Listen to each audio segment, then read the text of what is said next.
Inspirations come from weird places. Some come from Pinterest, Instagram, and sometimes a fun ride with some new friends. This is Dennis Wayne, a motorcycle builder I met recently. Check out his Facebook page for some of his bikes, and the bike he's riding today is what inspired me to build my red Reddington. My idea was to build a monoshock off-road bike, but instead, fate drove me, or should I say, rode me, to another direction. Let's go.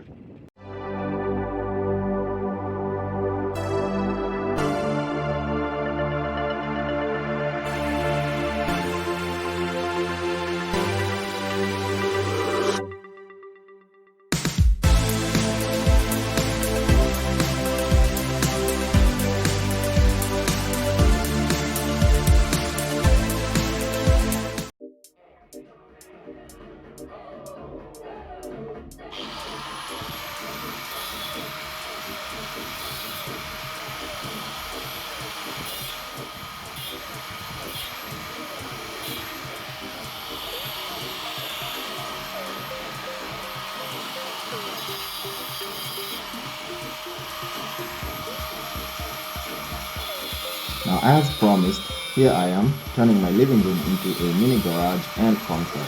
And if you've been following along, you know that I lost some footage in a fire, so here's what's left on the solo build I did, which I transported at night.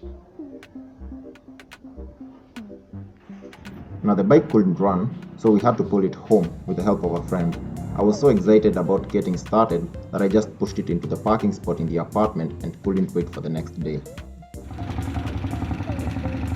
Early the next morning, I took out the tank and the seat, and you can see why I had to pull it home.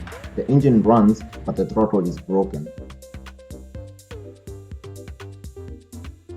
I disassembled all the parts and carried them one by one onto the second floor of my apartment building with only the engine left attached to the frame. Later that day, I encountered some bad luck as I was buying the swing arm and new rims for the build. Luckily, my cousin was nearby and came to my rescue, and I got the parts home later in the evening. I started with fabricating the swing arm to fit a monoshock design. Now, to make the adjustments to the frame for the desired design, I cut off the rear end frame, that's the subframe, and I tilted it upside down, trimmed out some parts, and attempted to create a high sitting position. Now, this decision was made after riding with Dennis and learning that the rear end will constantly bump onto the seat or subframe if there's not enough space between them, or when the shocks wear out. You'll see shortly why this wasn't so smart.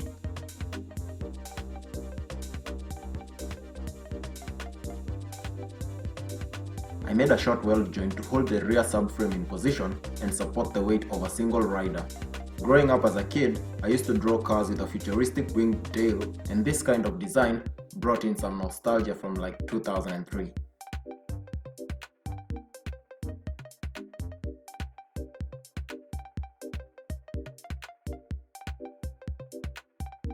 Here's the first problem.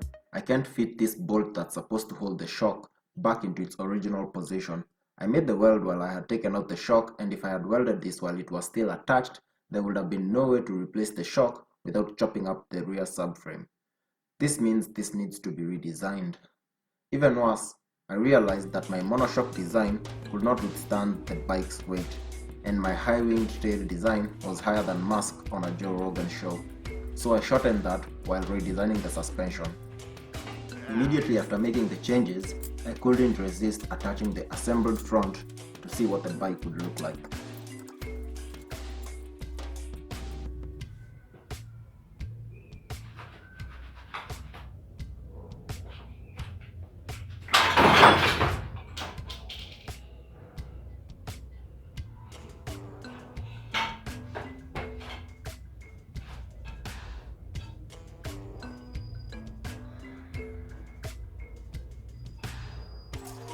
My biggest challenge was not having any assist, and I was balancing the bike on a rickety fabrication I had made. I was afraid of toppling this thing over at 2 a.m. in the morning and frightening the people who live in the apartment below me.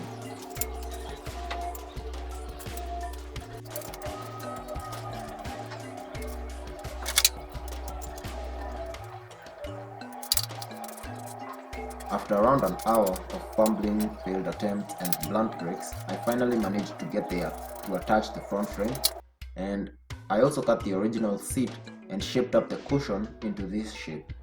And you can now notice I fabricated a triple shock design to give extra support to the single shock, which was not supposed to be a monoshock in the first place. I don't know what I was thinking. But it's all good. Now we just need to drill some holes to hold the bolts that will attach the seat.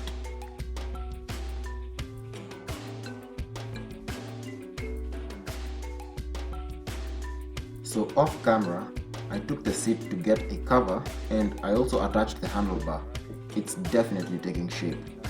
Now, I wanted this gap here as it kind of gives some leg clearance from the engine, and the tank definitely needs repainting as well. Now, originally, I thought I'd be able to repaint the tank myself, but judging by all the dents and bumps, this was obviously going to be tough, no doubt. The tank is really old, and after a long struggle and just getting a scratch off the paint, I decided to take it to a professional. In the meantime, I decided to create a temporary foot peg and stand to support the bike so I can take it off the fabricated stand that I had made for its support. And this is what the bike looks like with the repainted maroon tank. I also repainted the rims black to match the black seat and the black tank cap.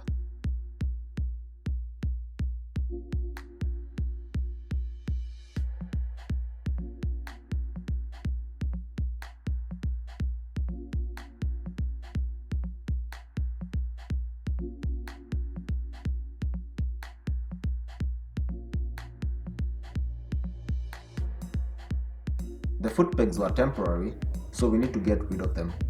But I'm now confident that the design is going to support the bike's weight.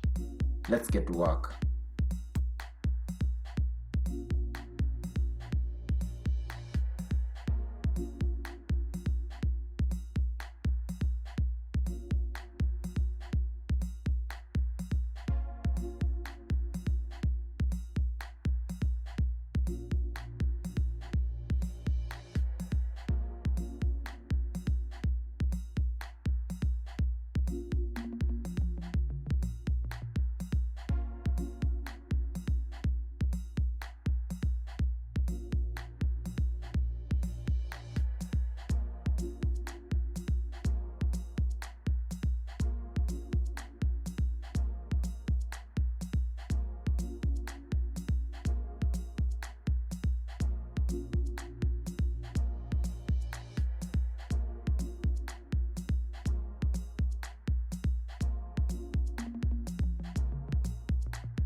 I'm going to shape this metal bar to match this exact piece.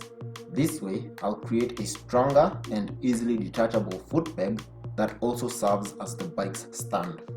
The temporary one that I just removed was permanently welded on, so I had to cut it off the frame so I can fabricate something that can be bolted on and off.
These are the final cuts for both the foot pegs and the foot stand.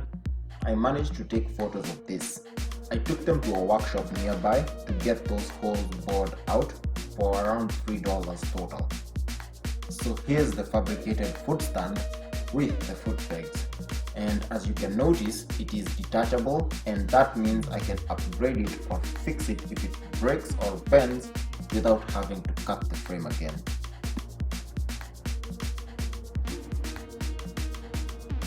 I parked the bike outside the building's veranda so I can clean the mess in my living room. I then disassembled it and carried it piece by piece to the ground floor, reassembled it back again, and here it is alongside boat face. Now unfortunately, the bike isn't on sale, but let me know if you'd like to see another future build, this time to put it up for sale, and if you'd be willing to buy a bike from me. Now if you've watched this far, don't forget to hit that like button as it really helps the channel, and subscribe so you don't miss out on future content as well. Thanks for watching.